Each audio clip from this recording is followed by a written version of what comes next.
Good morning. All right, we are in the Book of Jasher, and it is going to be chapter 80. We are at the point where Moses has taken the staff that he found apparently in the garden of Jethro that was sapphire, which could be lapis lazuli, and it's apparently the stick that came out of the Garden of Eden that Adam tilled the ground with first, that kind of stuff. That's the one that's helping him do the miracles. In this case, it's not just turning into a snake and the snakes eating the other snakes.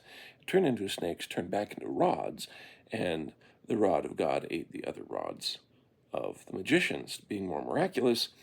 But because Pharaoh didn't find the name of the God of Israel in their book of gods, he's like, yeah, no, I'm not going to let them slack at all anymore, and sent him away. And Moses is like, well, I thought this was going to work out. God, why are you dealing with us this way? And he's like, don't worry. It's so that Moses, you'll see everyone pulled out with the strength of the Lord behind it, and even more miraculous. So Moses and Aaron dwelled amongst their brethren, the children in the land of Egypt, and the Egyptians embittered their lives with heavy work, which they imposed upon them. All right, so now for chapter 80. At the end of 2 years, the Lord again sent Moses to Pharaoh to bring forth the children of Israel and to send them out of the land of Egypt. And Moses, wait a minute, 2 years? So Moses and Aaron apparently stayed among the children of Israel for 2 years after that first one. And wow. Okay.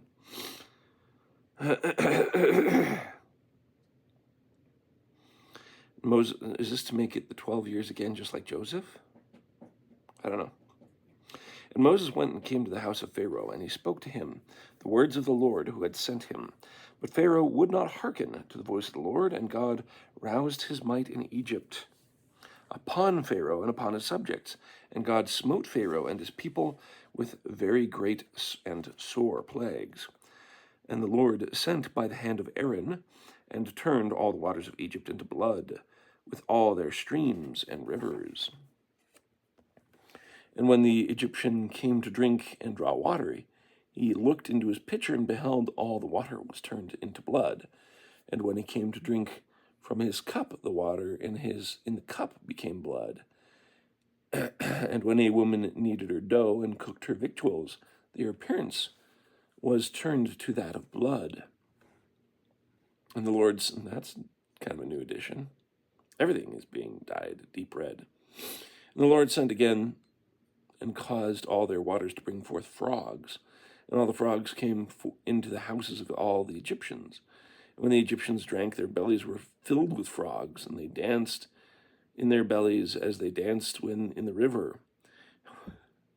And all their drinking water and cooking water turned into frogs.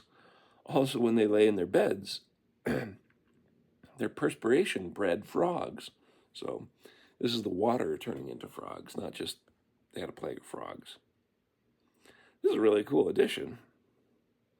Again, I think it's sensationalized, but I love it. I think it's hilarious. So that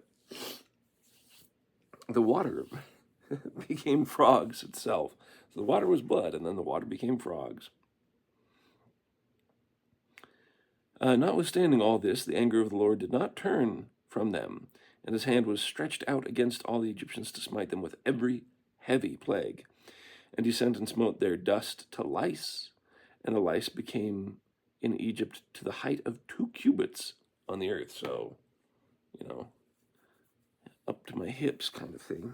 Depends on how tall you are.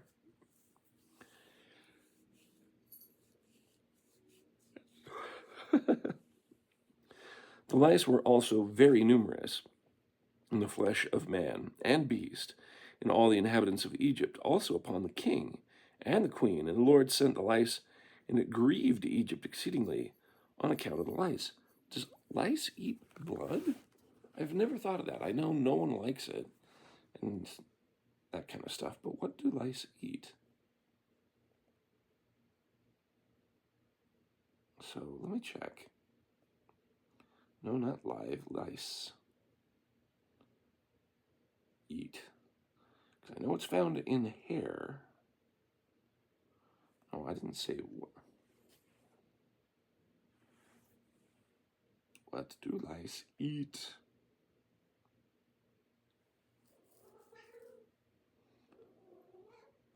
They do eat human blood multiple times a day.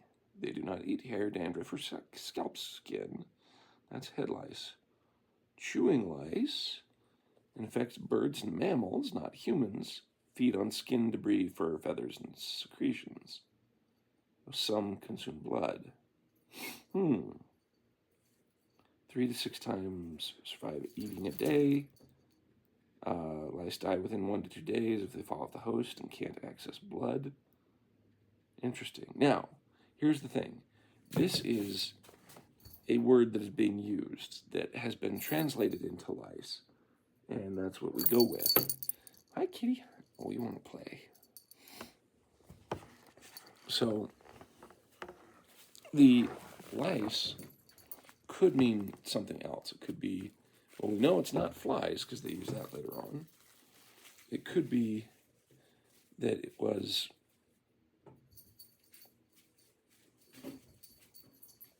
I'm trying to think if it was like, no, I don't think it would be ticks. Maybe it is just regular old lice. But what I'm trying to say is that there could be other bugs that it could be, and they're just being described as lice here. So, and it grieved the Egyptians exceedingly. And the fleas and the flies came into the eyes and ears of the Egyptians. And the hornet came upon them and drove them away. That's new. And they removed from it into their inner rooms. And it pursued them. And when the Egyptians hid themselves on account of the swarm of animals, they locked their doors after them.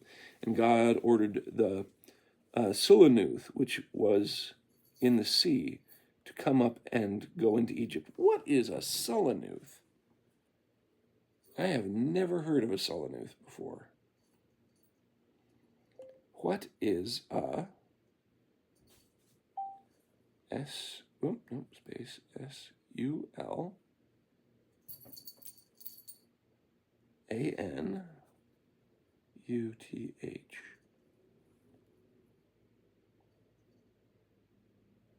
Sulanuth is a Hebrew sea monster, described in the Book of Jasher. Yeah.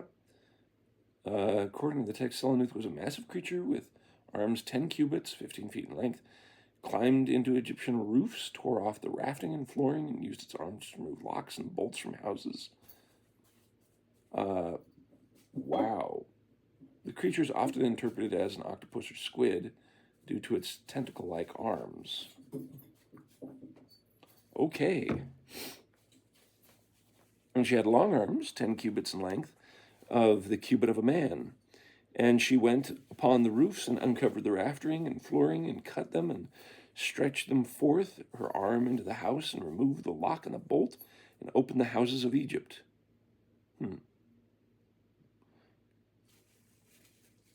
Which was in the sea. Yeah, so how it's worded makes us think of a creature, though it doesn't say that. It just says Sulanuth. It was in the midst of the sea. No, it just says, which was in the sea specifically. So we're thinking of something that is from in the sea that comes up and had long arms, pulled things off. Yeah. And afterwards, the swarm of animals into the houses of Egypt, and the swarms of animals destroyed the Egyptians, and it grieved them exceedingly. Notwithstanding this, the anger of the Lord did not turn away from the Egyptians, and his hand was stretched forth against them. Again, that's very near to a phrase that Isaiah would use. And his hand was stretched out still. But it might have been earlier than Isaiah when that was used. So, again, that might be dating when this is being done. So God's anger wasn't held back yet. So, because this creature has arms that are able to be measured, yeah, it's a good bet that it's meant to be a creature, and it's a good bet that it's meant to be some sort of octopus or squid. But there you go. And God sent the pestilence, and pestilence pervaded Egypt, in the horses and asses, and in the camels, and the herds of oxen and sheep, and in man. And when the Egyptians rose early in the morning to take their cattle to pasture, they found all their cattle dead. Wait a minute. Never mind. We'll get to that in a moment. And there remained of the cattle of the Egyptians only 1 in 10. And the cattle and of the cattle belonging to Israel in Goshen, not one died. And God sent a burning inflammation in the flesh of the Egyptians, which burst their skins, so the boils. And it became a severe itch in all the Egyptians, from the soles of their feet to the crowns of their head. Sorry, soles of their feet, not stoles. And the many boils were in their flesh, that their flesh wasted away until they became rotten and putrid. Notwithstanding this, the anger of the Lord did not turn away, and his hand was still stretched out over all Egypt. And the Lord sent a very heavy hail, which smote their vines and broke their fruit trees, and dried them up as they fell upon them. And every green herb became dry and perished. For a mingling fire descended amidst the hail. Therefore the hail and the fire consumed all things. Also, men and beasts that were found abroad perished of the flames and fire and of the hail, and all the young lions were exhausted. And the Lord sent, and he brought numerous locusts into Egypt, the chasel, the salem, the chargal, the chagol locusts, each of his kind, which devoured all that the hail had left remaining. Then the Egyptians rejoiced at the locusts. Though they consumed the produce of the field, they caught them in abundance and salted them for food. They're like, I don't care. I don't care anymore. We can eat the locusts. And the Lord turned a mighty wind of the sea, which took away all the locusts, even those that were salted, and thrust them into the Red Sea. Not one locust remained within the boundaries of Egypt. And God sent darkness so they couldn't even keep them. And they're like, oh, you think this is a good thing, do you? Ha! It's taken. Egypt. And God sent darkness upon Egypt, that the whole land of Egypt, and Pathros became dark for 3 days, so that a man could not see his hand when he lifted it to his mouth. At that time died many of the people of Israel, who had rebelled against the Lord, and who would not hearken to Moses and Aaron, and believed not in them that God had sent them, and who had said, We will not go forth from Egypt, lest we perish with hunger in a desolate wilderness, and who would not hearken to the voice of Moses. And the Lord plagued them in 3 days of darkness, and the Israelites buried them in those days, without the Egyptians knowing of them, or rejoicing over them. And the darkness was very great in Egypt for 3 days. And any person who was standing when the darkness came remained standing in the place. And he that was sitting remained sitting, and he that was lying continued lying in the same state. So basically, they're like, yeah, as soon as that came, nobody moved. And he that was walking remained sitting upon the ground in the same spot. And this thing happened to all the Egyptians until the darkness had passed away. And the days of darkness passed away. And the Lord sent Moses and Aaron to the children of Israel, saying, Celebrate your feast and make your Passover, for behold, I come in the midst of the night amongst all Egyptians, and I will smite all their firstborn, from the firstborn of a man to the firstborn of a beast. And when I see your Passover, I will pass over you.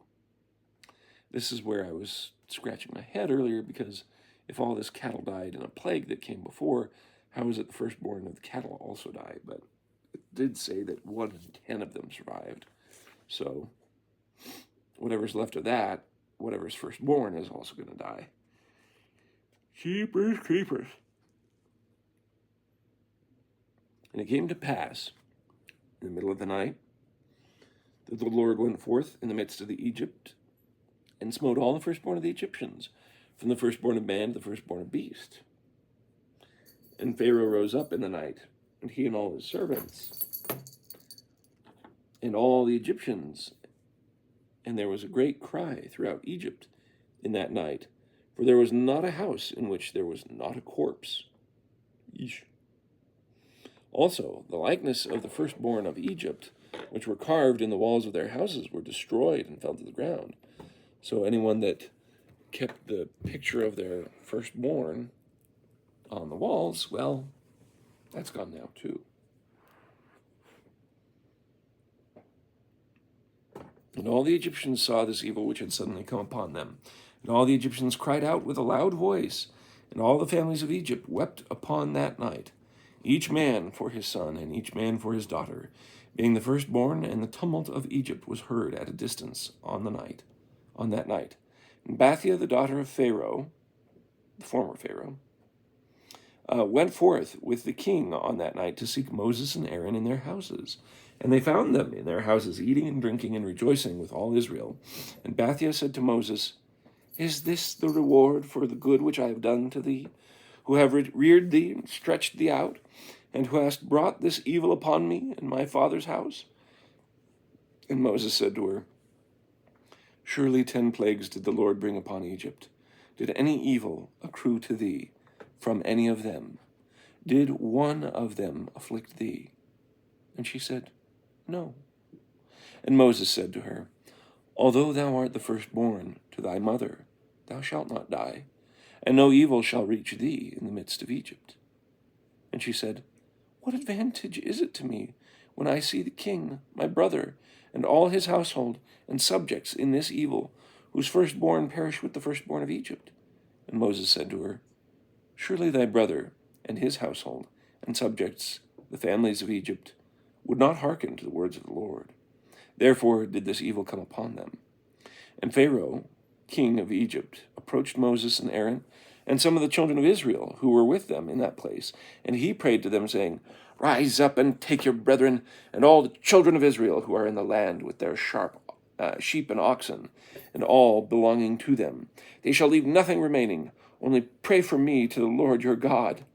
And Moses said to Pharaoh, "Behold, though thou art thy mother's firstborn," in chapter 75, verse 50, they're told that Othri was the firstborn, but an idiot. It's supposed that therefore Adikam assumed the birthright with the crown. So that's the footnote from the interpreter. So as you can see, if you left the text as it was, you'd see some minor contradictions.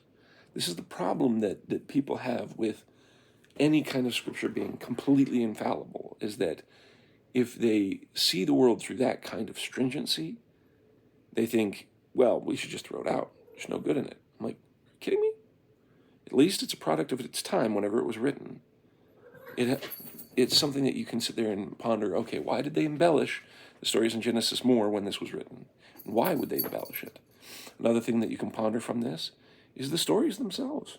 Because like I said, the story of Esau's first wife, that was just a nasty piece of work, and Isaac coming by and saying, "Don't, put away that nail," that is a killer story. That is an amazing story. I don't care if it's just a story. It's really good. It tells you it tells you both the roles of men and women and how they should act. So for women, it is, raise your children with love and strength. It is to not beat them and not curse your husband behind his back or in front of his face or whatever else. You support him, and that you take in the stranger and you help clothe them and feed them, etc. And for the men, it is to be able to provide not only for your family, but to provide for the stranger so that you can clothe them and feed them and etc. It's just all really good stuff. So if you know that it's embellished and you know that it's a story, so what? How many times do we reference pop culture when we're talking about morals? Like, oh, don't you remember the Jedi in The Empire Strikes Back? Because those are the only good ones. And we can grumble about how they fell away. These stories matter. So, anyways, that's a short aside, hopefully. But the purpose is to use these stories, whether they're factually true or fictionally, but use the truths that come from them for your benefit. And let the Lord help you figure out what those truths are best for you. All right. So anyways, he says, thou art thy mother's firstborn, yet fear not, for thou wilt not die, for the Lord has commanded that thou shalt live, in order to show thee his great might and strong stretched out arm. And Pharaoh ordered the children of Israel to be sent away, and all the Egyptians strengthened themselves to send them away, for they said, We are all perishing. And all the Egyptians sent the Israelites forth with great riches, sheep and oxen, and precious things, according to the oath of the Lord between him and our father Abraham. And the children of Israel delayed going forth at night. And when the Egyptians came to them to bring them out, they said unto them, Are we thieves, that we should go forth at night? And the children of Israel asked of the Egyptians vessels of silver, vessels of gold, and garments of the children of Israel, and garments. And the children of Israel stripped the Egyptians. And Moses hastened and rose up and went to the river of Egypt, and brought up from thence the coffin of Joseph, and took it with him. And the children of Israel also brought up each man his father's coffin with him, and each man of the coffins of his tribe. Chapter 81. Yeah, we're doing good. All right. And the children of Israel journeyed from Ramesses to Succoth, about 600,000 men on foot, besides the little ones and their wives. And also a mixed multitude went up with them, and flocks and herds, and even much cattle. So this is interesting. When I can't decide whether the mixed multitude is meaning the cattle with the people, or other people of Egypt coming with them. Let's keep reading. And the sojourning of the children of Israel, who dwelt in the land of Egypt in hard labor, was 210 years. And at the end of 210 years, the Lord brought forth the children of Israel from Egypt with a strong hand. And the children of Israel traveled from Egypt and from Goshen, and from Ramesses, and encamped in Succoth on the 15th day, and in the first month. And the Egyptians buried all their firstborn whom the Lord had smitten, and all the Egyptians buried their slain for 3 days.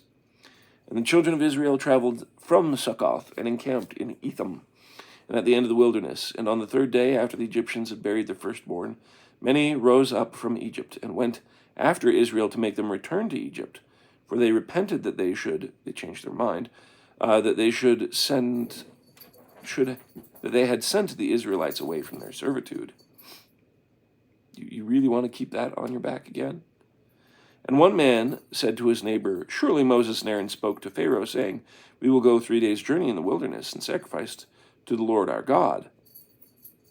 Now therefore let us rise up early in the morning, and cause them to return. And it shall be that if they return with us to Egypt, to their masters, then shall we know that there is faith in them.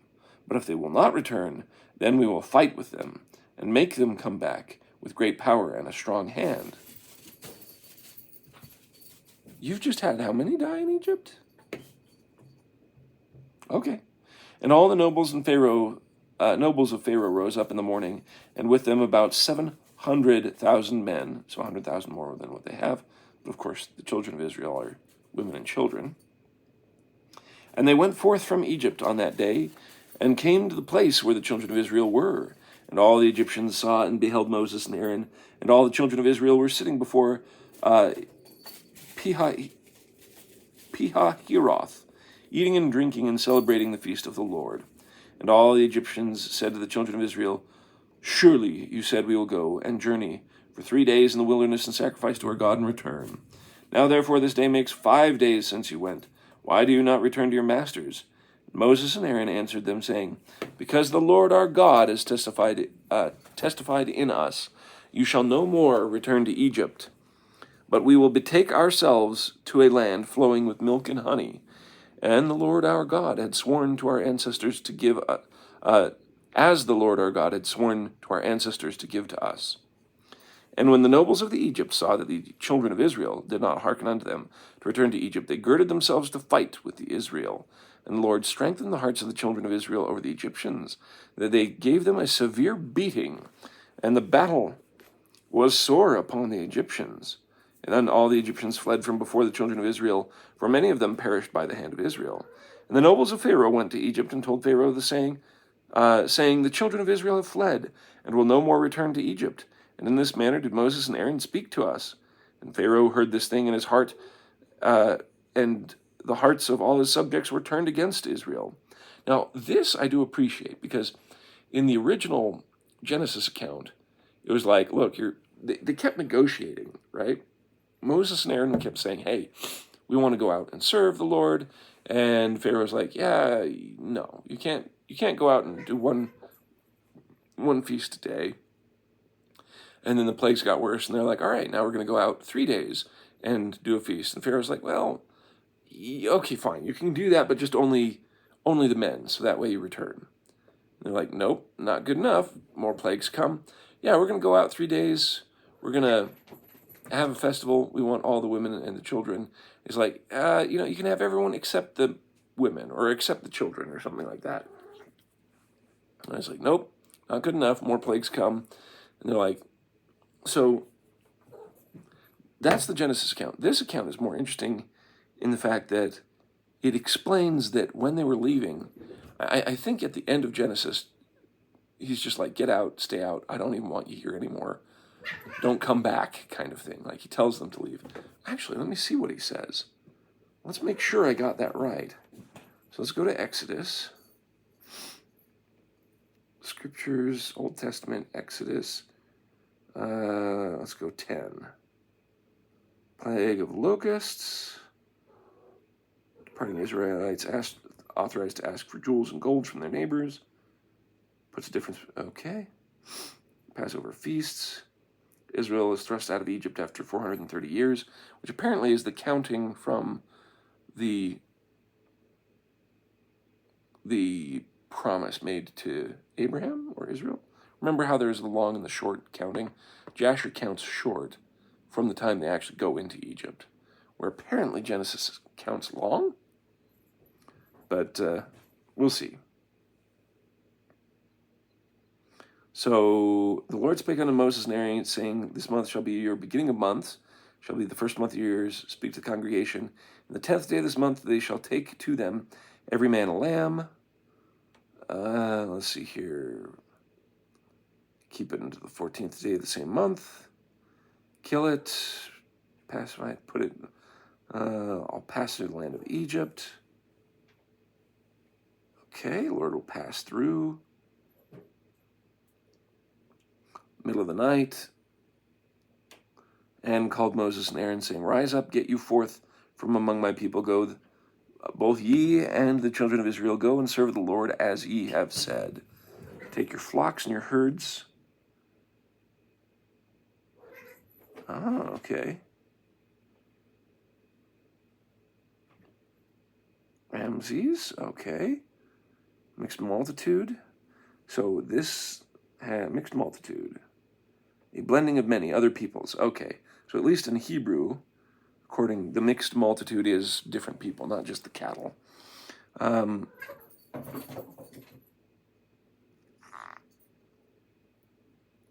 Okay, interesting. And then he talks about laws according that they need to start keeping. Feast of Unleavened Lamb. Moses takes Joseph's bones out of Egypt. Lord tends.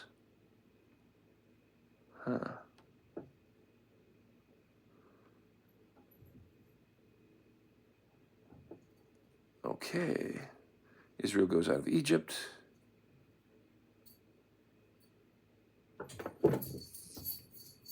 They are entangled in the land and shut in.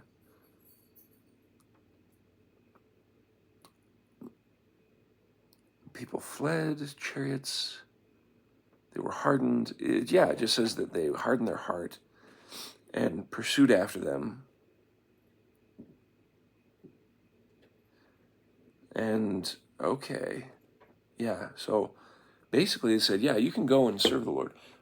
I've never thought about how the expectation of Pharaoh was that they would go out, have that feast, and then they would return after all those plagues. I thought he was just done with Israel. So in the Book of Jasher here, where he's saying that the nobles of Pharaoh came out and fought against them, they were getting their butts whooped, and they're like, Pharaoh, look, they're not returning. Duh. So you have to go make them return. It's fascinating because it's like, oh, that's why Pharaoh hardened his heart and decided to go after them. That makes a lot of sense. So I apologize for the looking up and the muttering, but the idea is that I was trying to see, was it, did Pharaoh say that? And it seems like he said, go and serve the Lord as you have said. And in the prior times, it was along the lines of, hey, we're going to go do this festival 3 days out. So he did say, get out of here. But I think he still did have that. It's just not explicitly mentioned in Genesis. So this is a good thing to think about. See? So the whole of this camp pursued the...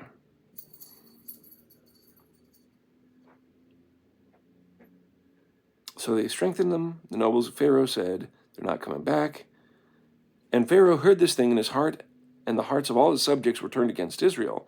And they repented that they have sent Israel, and all the Egyptians advised Pharaoh to pursue the children of Israel to make them come back to their burdens. And they said, each man to his brother, what is this that we have done, that we have sent Israel from our servitude? And the Lord strengthened the hearts of all the Egyptians to pursue the Israelites, for the Lord desired to overthrow the Egyptians in the Red Sea. And Pharaoh rose up and harnessed his chariot, and he ordered all the Egyptians to assemble, and not one man was left excepting the little ones and the women. And all the Egyptians went forth with Pharaoh to pursue the children of Israel, and to the camp of Egypt was an exceedingly large and heavy camp, about 100,000 men. So now they've got a lot more numbers. And the whole of this camp went and pursued the children of Israel to bring them back to Egypt. And they reached them, encamping by the Red Sea. And the children of Israel lifted up their eyes and beheld all the Egyptians pursuing them. And the children of Israel were greatly terrified at them. And the children of Israel cried to the Lord. And on account of the Egyptians, the children of Israel divided themselves into 4 divisions. And they were divided in their opinions, for they were afraid of the Egyptians. And Moses spoke to each of them. Okay, so this is again new stuff. The first division was of the children of Reuben, Simeon, and Issachar, and they resolved to cast themselves into the sea, for they were exceedingly afraid of the Egyptians. Interesting. And I'm wondering if this is describing attitudes of those tribes about the time that this was written. And Moses said to them, fear not, stand still and see the salvation of the Lord, which he will effect this day for you. The second division was the children of Zebulun, Benjamin, Naphtali, and they resolved to go back to Egypt with the Egyptians. And Moses said to them, fear not, for as you have seen the Egyptians this day, so shall you see them no more forever. The third division was of the children of Judah and Joseph, and so Ephraim and Manasseh. And they resolved to go to meet the Egyptians and to fight with them. Yeah, this absolutely are divisions according to attitudes that are prevalent probably among whoever was writing the Book of Jasher. That way it shows how Judah and Joseph were the strong ones. Interesting. And Moses turned to them and said, stand in your places, for the Lord will fight for you, and you shall remain silent. And the fourth division was the children of Levi, the priestly ones, Gad and Asher. Oh, Levi, the priestly ones, Gad and Asher. And they resolved to go into the midst of the Egyptians to confound them. And Moses said unto them, remain in your stations and fear not. Only call unto the Lord that he may save you from out of their hands. So just rely on God. And this Moses rose up from the midst of the people, and he prayed to the Lord and said, O Lord, God of the whole earth, save now thy people whom thou didst bring forth from Egypt, and let not the Egyptians boast that power and might are theirs. So the Lord said to Moses, why dost thou cry unto me? Speak to the children of Israel that they shall proceed, and do thou stretch out thy rod upon the sea, and divide it, and the children of Israel shall pass through it. And Moses did so. And he lifted up his rod upon the sea, and divided it. And the waters of the sea were divided into 12 parts. And the children of Israel passed through on foot with shoes, as a man would pass through on a prepared road. And the Lord manifested to the children of Israel his wonders in Egypt, and in the sea by the hand of Moses and Aaron. the seas were divided into 12 parts. Did he make 12 channels through which that's how I'm thinking it's described, is that he made 12 channels for them to go through. Maybe he just made it wide enough that the 12 could get through, but either way, that's me justifying from a modern perspective. But it said that he made 12, divided it into 12 parts, and they passed through on foot. And the Lord manifested to the children of Israel his wonders in Egypt, and in the sea by the hand of Moses and Aaron. And when the children of Israel had entered the sea, the Egyptians came after them. The waters of the sea returned upon them, and they all sank in the water, and not one man was left excepting Pharaoh, who gave thanks to the Lord and believed in him. Therefore the Lord did not cause him to perish at that time with the Egyptians. And the Lord ordered an angel to take him from amongst the Egyptians, who cast him upon the land of Nineveh. Wait, what? And he reigned over it for a long time. So that Pharaoh from Egypt didn't die, gets cast to Nineveh, and he reigns there. Okay. And on that day the Lord saved Israel from all the hand of Egypt. And all the children of Israel saw that the Egyptians had perished, and they beheld the great hand of the Lord in what he had performed in Egypt and in the sea. Then sang Moses and the children of Israel this song unto the Lord on the day when the Lord caused the Egyptians to fall before them. And all Israel sang in concert, saying, I will sing to the Lord, for he is greatly exalted. The horse and his rider has he cast into the sea. Behold, it is written in the book of the law of God. And after this the children of Israel proceeded on their journey, and encamped in Merah. And the Lord gave unto the children of Israel statutes and judgments in that place, in Merah. And the Lord commanded the children of Israel to walk in all his ways, and to serve him. And they journeyed from Merah, and came to Elim. And Elim were 12 springs of water, and 70 date trees, and the children encamped there by the waters. And they journeyed from Elim, and came to the wilderness of Sin, and on the 15th day, the 2nd month after the departure from Egypt. And at that time the Lord gave the manna of the children of Israel to eat. And the Lord caused food to rain from the heaven for the children of Israel day by day. And the children of Israel ate the manna for 40 years, and all the days that they were in the wilderness, until they came to the land of Canaan to possess it. And they proceeded from the wilderness of Sin, and encamped in Alush. And they proceeded from Alush, and encamped in Rephidim. And when the children of Israel were in Rephidim, Amalek the son of Eliphaz, the son of Esau, the brother of Zepho, came to fight with Israel, and he brought with him 801,000 men, magicians and conjurers, and he prepared for battle with Israel in Rephidim. Oh, okay, so we're back to fighting?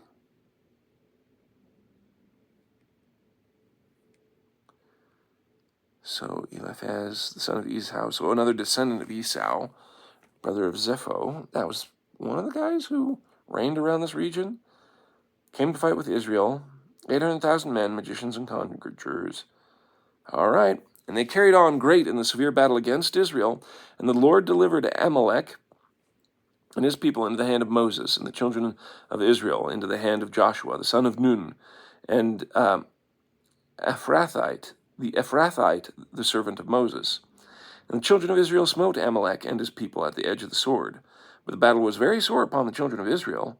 And the Lord said to Moses, Write this thing as a memorial for thee in a book, and place it in the hand of Joshua the son of Nun thy servant. And thou shalt command the children of Israel, saying, When thou shalt come to the land of Canaan, thou shalt utterly efface the remembrance of Amalek from under heaven. And Moses did so. And he took the book and wrote upon it these words, saying, Remember what Amalek has done to thee in the road when thou wentest forth from Egypt, who met thee in the road and smote thy rear, even those that were feeble behind thee when thou wast faint and weary. Therefore it shall be when the Lord thy God shall have given thee rest from all thine enemies round about in the land which the Lord thy God giveth thee, for an inheritance, to possess it, that thou shalt blot out the remembrance of Amalek from under the heaven, and thou shalt not forget it. And the king who shall have pity on Amalek, or upon his memory, or upon his seed, behold, I will require it of him, and I will cut him off from amongst his people. And Moses wrote all these things in a book, and he enjoined the children of Israel respecting all these matters. Yeah, you don't... So, literally, he comes a backstabbing, taking out those who are weak and weary, and destroying them. Not a good look, as they would say. And so, in return, the Lord's like, yep, when you go possess the land of Canaan, no Amalek. None. None whatsoever. If he was willing to do that, to try and take you on when you were weak and afflicted, and take out the people who were the poorest and weakest among them, yeah. Not a good thing. I think it's important to remember how the Lord remembers us, and how he is willing to help us. And when we are stricken, when we are down, how he still wants to succor us. And I think that's for everybody. I think people know intrinsically that, hey, this is wrong to do that kind of thing. On the other hand, to literally play the devil's advocate, well, maybe not the devil, but Amalek's advocate, in military fighting, you want to strike when they are the weakest. You want to try and take them out when they're having the most trouble. So I get why they did that militarily. It's still a jerk move. A real big jerk move. But, if the reputation of the children of Israel precede them, both the plagues as well as their past forefathers and their abilities, who knows what's going to happen this round?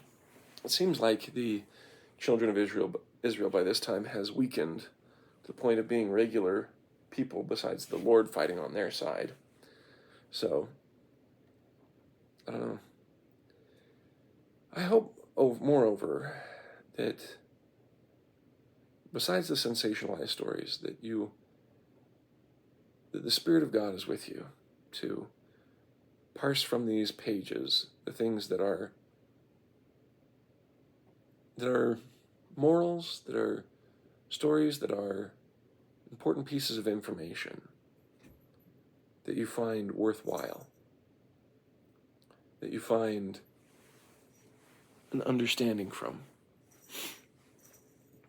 So that way you can continue to receive the instruction that God needs to give you. When I hear debates about what is Scripture, and universally a lot of Protestant people just bring up the God-breathed passage from Timothy, I believe, 2 Timothy? I can't remember. To me, it's fascinating how they interpret that. Because anytime that you think of God-breathed, I think of it as God is giving life to it. He's giving life to us through it, is what I'm thinking. Which is a totally different interpretation of than they would think of it. They'd think of it as it's being infallible, that it was made directly by God, that kind of stuff. Whereas I sit here and think, no, this is saying that it is good for us because it gives us life. It gives us understanding. It helps, and it's true. When you read the Scriptures and you allow the Lord to sit there and go, see, you need to be better in this area and in this area. You want to change, don't you? You want to do what they are doing. You want to change for the better, become better. That's God working on us. We want to listen to that. We want to do as God commands us. I think that's another thing that I think gets oversimplified or forgotten about, actually, is how I'd put it. That the Lord gives us commandments. When we say that we believe in God and we believe in Jesus Christ, part of that means that we believe what they've given us as commandments, that we should do the commandments they gave us. That's how we believe in them. It's like if you... So when you think of having faith in mom and dad as a kid, if you have faith in Jesus Christ, people just think that you believe really hard. No, it's more than belief, right? In the Greek, there's pistos, which means an allegiance. You show an allegiance to the Lord. And so by your faith, you're showing allegiance. Okay, that's a really good way of thinking of it. It's really, really good. But what does it mean to believe on somebody? Even if you just stick it as the regular English that most people love, which is to say that you believe in God and Jesus Christ, does that just mean you trust that they exist? When your father and mother sit there and say, hey, kiddo, I need you to believe me. Don't stick stuff in outlets. This is a bad idea, right? Or don't touch the hot stove. Do you believe them? Or do you have to do it yourself? Right? Do you have to get shocked or burned to understand that this is not a good idea? Or do you believe them beforehand? So, this is interesting because you don't just know that mom and dad exist. Yeah, I trust in mom and dad, or I believe. You can use believe and trust as a lot of people do about the word faith, right? And so if you believe or trust in Heavenly Father and Jesus Christ, it's not just acknowledging their existence, because that in itself is actually a big thing for people, but it's also more important to understand that they've given commandments. And do you believe and trust in God enough to do those commandments? I think that's the weirdest thing, is when people say, well, all you have to do is have faith. And it's like, yeah, by having faith, I do the commandments that he told us to do. How hard is that to understand? I believe that they gave us commandments, and I believe that I should follow those commandments, because I believe not only in their existence and trust them that they said that they would save us, but I trust them that they gave us commandments that we should follow them. It's just that easy to me, but I don't get deeper in debates and other things, but I think it's important to recognize that, because that's the purpose of God, is to make us better people. Not just save us from death, but to save us from sin. And part of saving us from sin is not just the atonement that helps cover us when we're returning to the presence of Heavenly Father, but it's to help make us a better person overall. I think that's their goal. And I think that we need to acknowledge that, and that part of their instruction to us is to make us better people. And so we should become that better person. Anyway, find those stories in the Book of Jasher that help make you a better person. May God's Spirit be with you always. See you.